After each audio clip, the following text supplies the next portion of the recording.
మహిళా భద్రత గురించి అందరూ మాట్లాడతారు, అనేక చట్టాలు తీసుకురావాలంటారు. కానీ మహిళలకి భద్రత ఉండాలంటే మహిళల్ని గౌరవించాలనేది మన ఇంటి నుంచే మొదలవ్వాలని నేను బలంగా నమ్ముతాను. అందుకే నేను విద్యాశాఖ మంత్రి అయినప్పుడు ప్రత్యేకంగా first class second class text books తెప్పించా.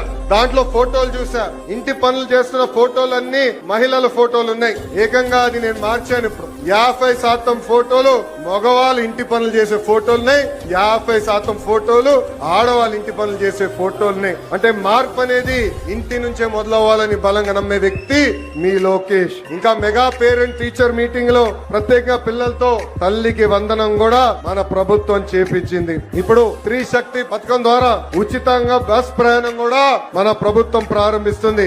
ఈ పథకం మహిళలకు మరింత శక్తి సమకూరుస్తుంది. చదువుకునే దానికి, ఉద్యోగాల కోసం కానివ్వండి, ఈ స్త్రీ శక్తి పథకం ద్వారా మీకు భారం తగ్గిస్తుంది. ఈ రోజు బస్సు ప్రయాణంలో మా అక్క చెల్లెలు పెద్దమ్మ చిన్నమ్మలతో మాట్లాడా, వాళ్ళందరితో మాట్లాడినప్పుడు నాకు అర్థమైంది కనీసం నెలకి 1500 రూపాయల భారం మీకు తగ్గుతుందని.